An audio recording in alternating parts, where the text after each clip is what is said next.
Puji Tuhan, Shalom, sahabat MC yang dikasihi Tuhan. Apa kabar semuanya? Saya percaya kita semua dalam keadaan baik-baik saja, sebab Tuhan kita yang kita sembah adalah Tuhan yang sangat baik. Mari kita siapkan diri kita sama-sama memuji Tuhan, sebab Tuhan yang kita sembah adalah Tuhan yang sangat baik, bahwasanya untuk selama-lamanya kasih setianya. Ayo bersuka cita memuji Tuhan. Haleluya.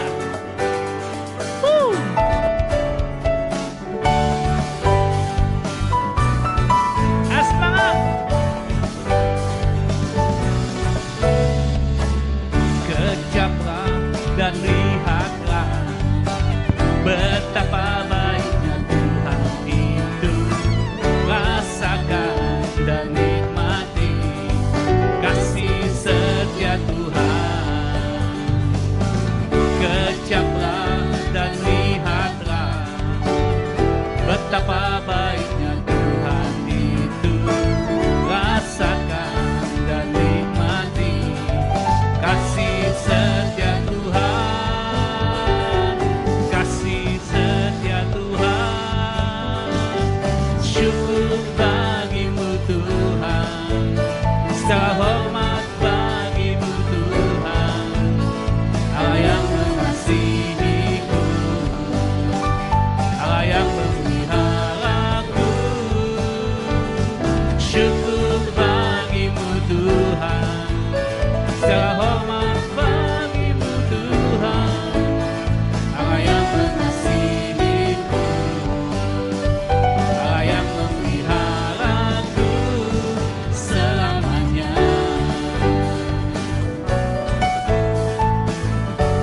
Kejaplah dan lihatlah.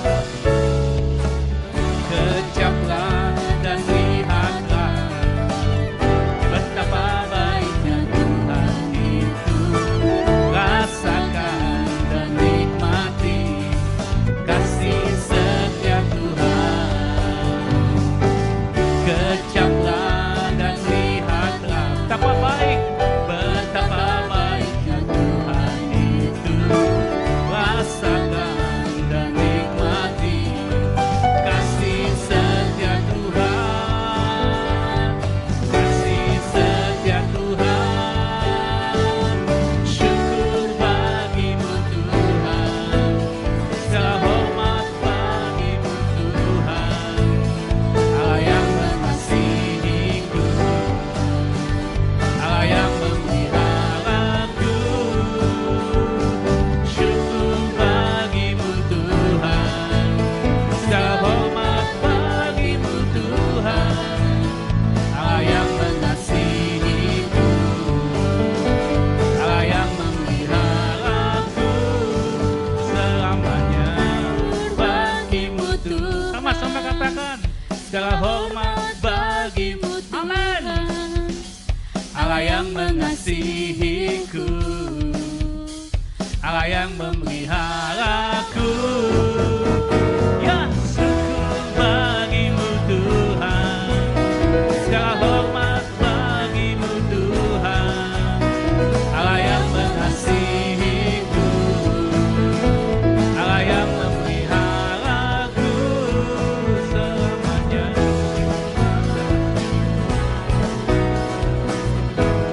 Bagimu Tuhan. Allah yang mengasihiku, Allah yang memeliharaku selamanya. Selamanya.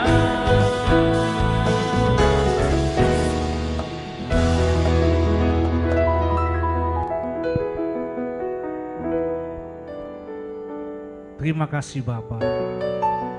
Kami percaya oleh kebenaran firman-Mu, Engkau ubahkan kami semakin hari semakin berkenan di hadapan-Mu Bapa. Terima kasih Tuhan. Saat ini siapkan hatimu, kita sama-sama menerima firman Tuhan. Hidupku menggenapi firman-Mu, tanda mujizat terkait setiap langkahku. Kau bersamaku di dalamku.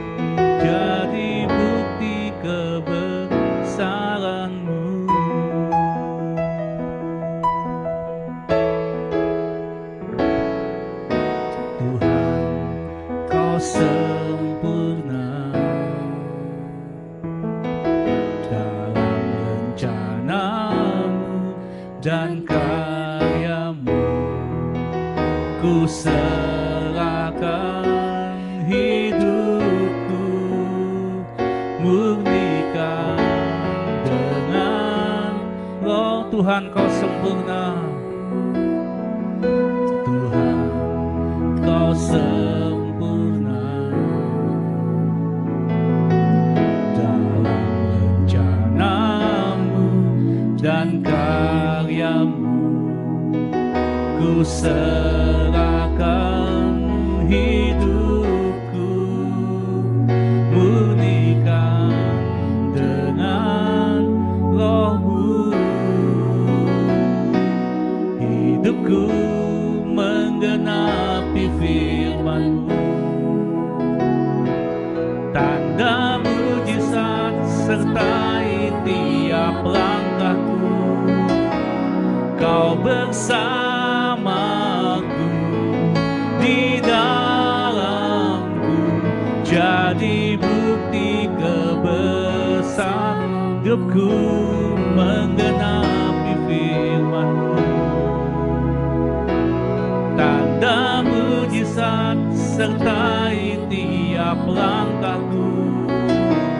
Kau bersamaku, di dalamku, jadi bukti kebesaran-Mu, jadi bukti kebesaran-Mu, jadi bukti kebesaran-Mu.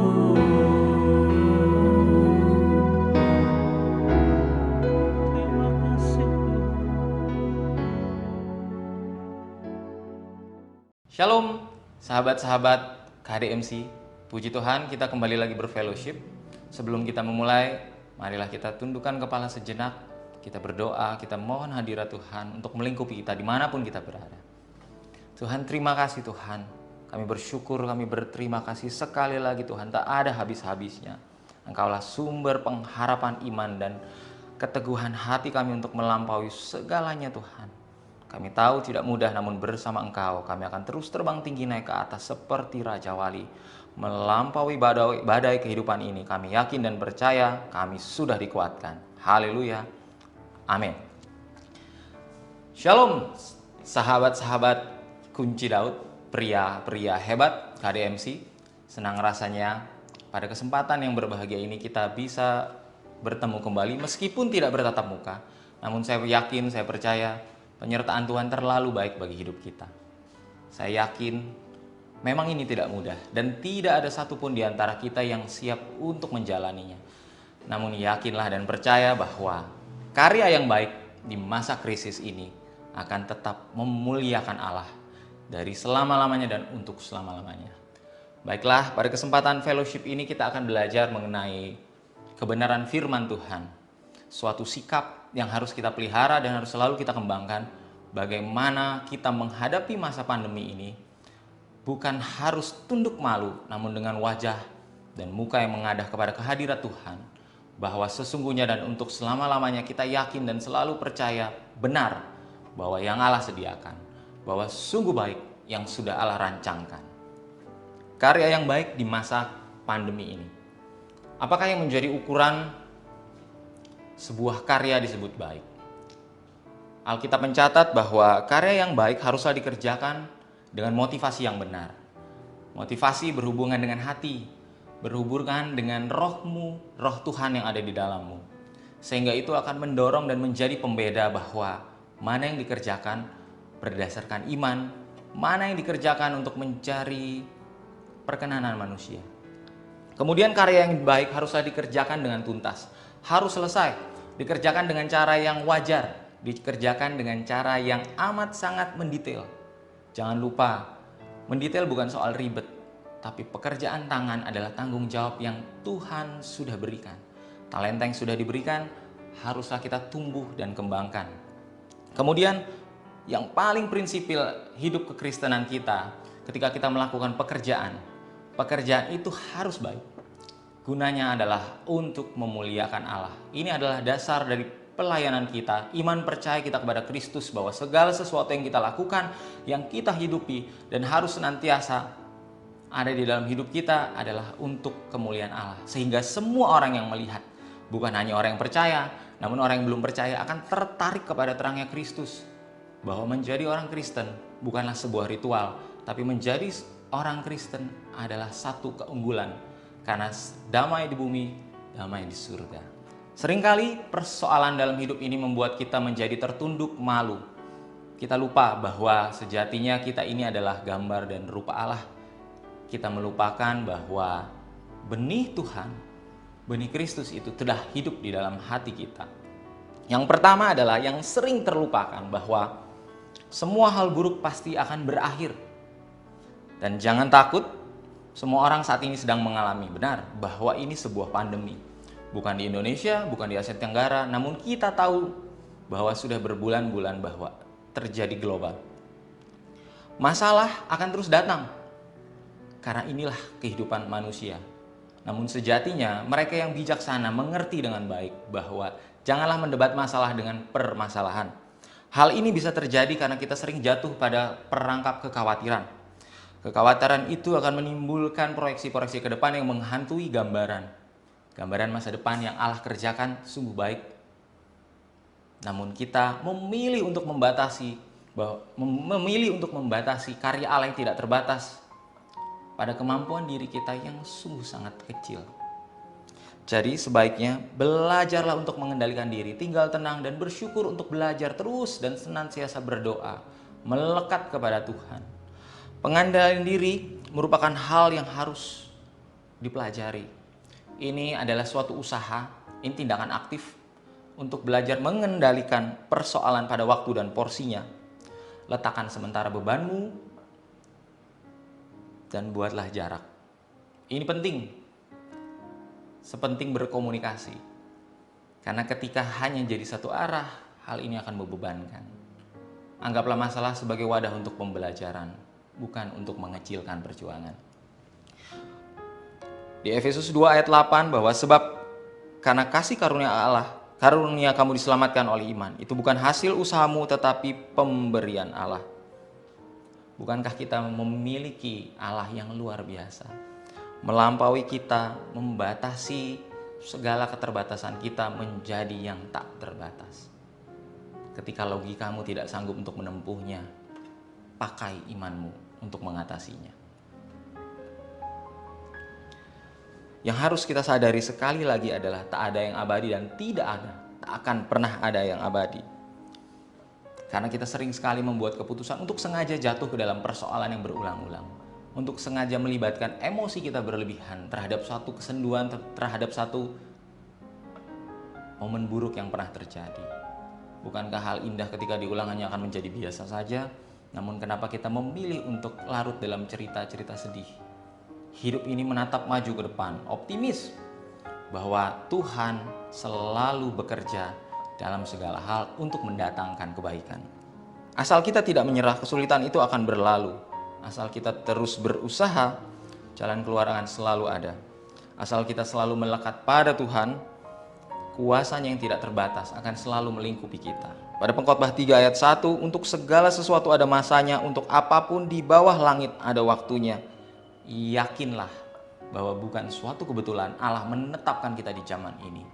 Bahwa bukan rancangan yang menuju kepada kesia-siaan. Ia meletakkan kita menjadi saksinya di masa sekarang ini. Poin kedua yang sering kita lewatkan di saat kita menghadapi persoalan-persoalan yang penuh kesulitan dan menghimpit jiwa kita adalah bahwa kita telah mengetahui persoalan sebelumnya dan mendapat kesempatan untuk bertumbuh sehingga telah belajar menjadi kuat.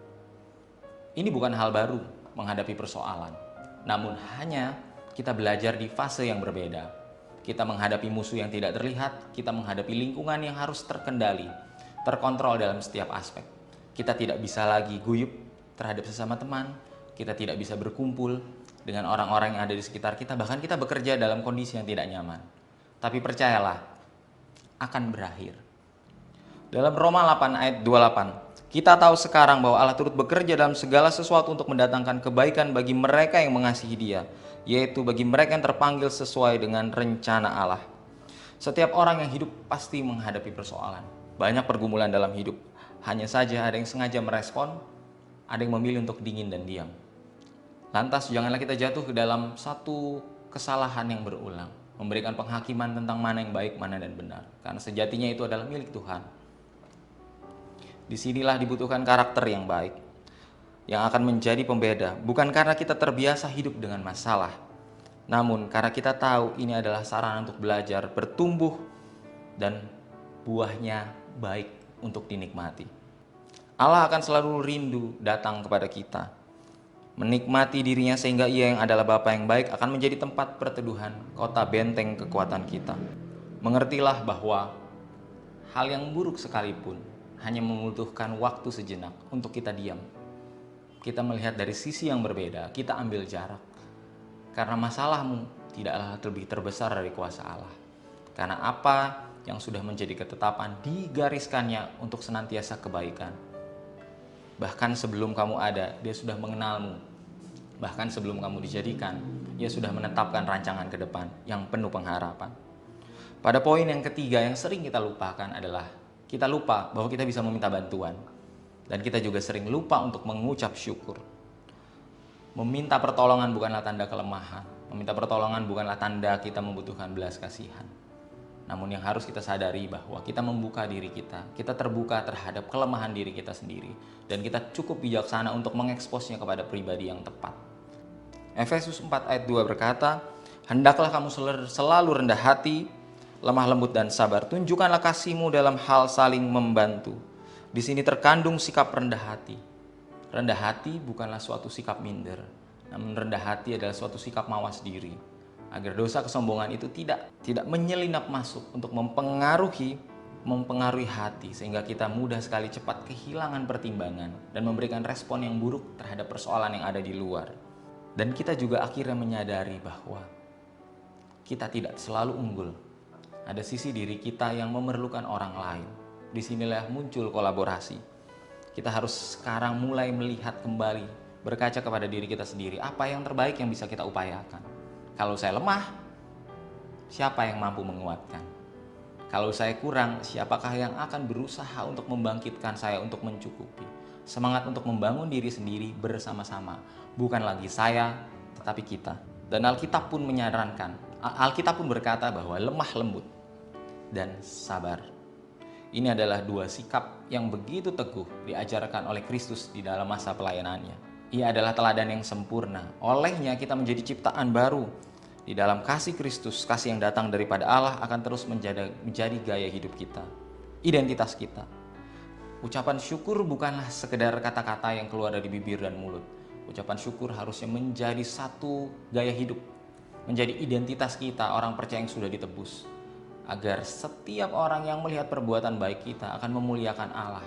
Agar setiap orang yang belum percaya akan tertarik oleh terangnya Kristus menuju kepada keselamatan. Lantas di masa sesulit ini, apakah yang Tuhan kehendaki untuk kita berbuat? Pada Matius 5 ayat 16, "Demikianlah hendaknya terangmu bercahaya di depan orang, supaya mereka melihat perbuatanmu yang baik dan memuliakan Bapamu yang di sorga." Perintah seperti ini terlihat sungguh tidak masuk akal, sungguh berat. Bahkan untuk menyelamatkan diri sendiri pun kami tidak mampu. Tapi yang harus kita kembalikan adalah esensi dari Tuhan kita sendiri. Ia adalah kasih. Dalam Kolose 1 ayat 10, "Sehingga hidupmu layak di hadapannya serta berkenan kepadanya dalam segala hal. Dan kamu memberi buah dalam segala pekerjaan yang baik dan bertumbuh dalam pengetahuan yang benar tentang Allah." Adanya terang bukan berarti ketidakberadaan gelap. Namun terang sendiri yang dihasilkan lebih kuat daripada kegelapan itu sendiri. Inilah contoh konkret kehidupan orang Kristen zaman sekarang. Mereka harus tetap berusaha. Kita adalah bangsa pemenang. Kita adalah umat pilihan. Dan kaum pria kunci Daud adalah pria-pria tangguh yang sanggup melampaui pandemi ini. Bersama-sama kita bisa. Bersama-sama kita saling mengingatkan, bersama-sama kita saling peduli dan kasih di dalam Tuhan. Akhirnya, kita tetap akan terus mengucap syukur bahwa untuk selama-lamanya, dari selama-lamanya Allah itu terlalu baik bagi hidup kita. Pandemi ini akan berakhir, segera akan berakhir. Semua kesusahan akan berlalu. Dan pelajaran yang bisa kita petik saat ini adalah kita diajar untuk lebih bertanggung jawab. Bertanggung jawab terhadap diri kita sendiri, terhadap iman percaya kita, terhadap pertumbuhan rohani kita, terhadap keluarga yang ada di sekeliling kita. Kita menjadi contoh, kita menjadi teladan. Dengan perbuatan baik itu, akhirnya kita lebih dipercaya oleh orang-orang di sekitar kita. Kita berintegritas, apa yang kita katakan adalah apa yang kita perbuat. Mereka akan melihat bahwa Allah itu sungguh baik. Dan sekali lagi, ini adalah inti iman percaya kita di dalam pelayanan kita. Dan kita akan menjadi orang yang mudah menolong orang lain. Di saat orang berkebutuhan, kita akan dengan senang hati datang. Namun sebaliknya, kita pun akan ditolong oleh mereka-mereka yang digerakkan Tuhan untuk menjadi berkat bagi kehidupan kita. Di masa sulit ini, kita pun akan banyak belajar hal baru. Tadinya kita hanya ibadah secara konvensional, bertemu, bertatap muka. Itu bagus, sangat baik. Bahkan itu adalah karakter akrab yang sudah melekat di diri kita semenjak kita lahir. Bahwa keluarga, bertemu sanak saudara adalah kehangatan yang selalu kita tunggu. Namun ini adalah sebuah hal baru dan kita harus membiasakannya.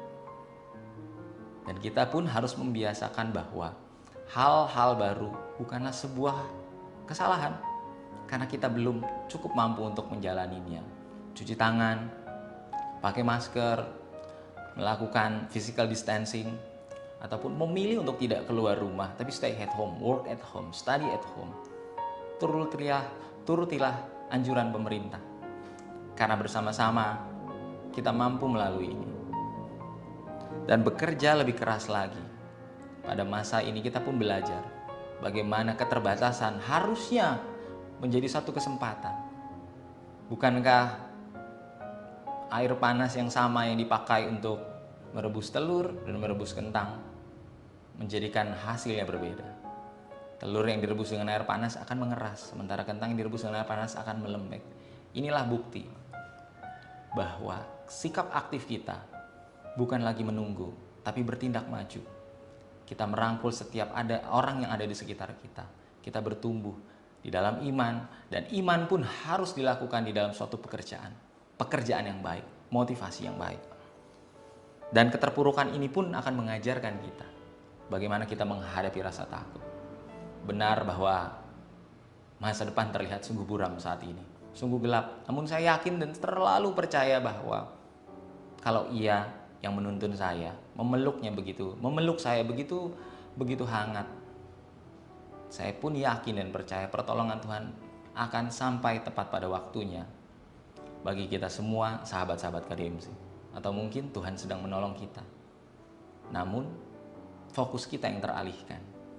Segala penundaan bisa jadi adalah sebuah waktu yang Tuhan persiapkan untuk hal yang lebih baik, hal yang lebih luar biasa. Terima kasih, tetap optimis. Saya yakin, saya percaya kita akan bertemu lagi lebih baik, jauh lebih baik. Selamat menyambut new normal, hiduplah untuk terus tekun di dalam Tuhan. God bless you all. Bapak, terima kasih Tuhan. Kau boleh saat ini Kau izinkan kami kebenaran itu bersama-sama dengan sobat-sobat KDMC. Mari bersama-sama kita bangkit berdiri, kita akan akhiri ibadah KDMC kita pada saat ini.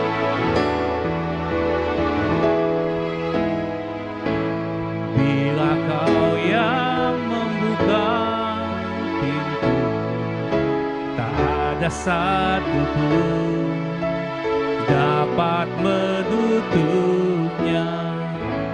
Bila Kau yang mengangkat aku,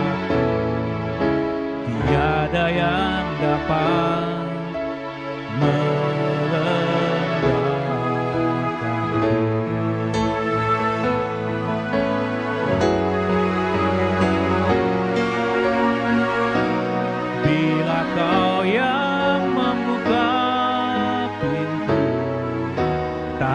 satu pun dapat menutupnya. Bila Kau yang mengangkat aku, tiada yang dapat merendahkanku. Tiada yang dapat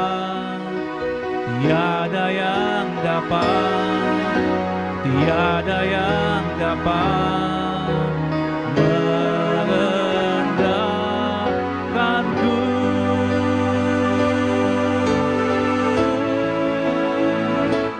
Amin. Tepuk tangan bagi Tuhan Yesus. Haleluya. Haleluya. Mari bersama-sama sobat KTMC, terimalah berkat ini. Kiranya berkat damai sejahtera dari arah Bapa Surgawi, kasih karunia dari Tuhan Yesus Kristus, persekutuan, penghiburan bahkan kuasa Roh Kudus senantiasa menjadi hidupmu, melesat tinggi besok bahkan sampai selama-lamanya. Di dalam nama Tuhan kami Yesus Kristus, kami berdoa dan mengucap syukur. Bersama-sama katakan amin. Puji Tuhan. Tuhan Yesus berkati.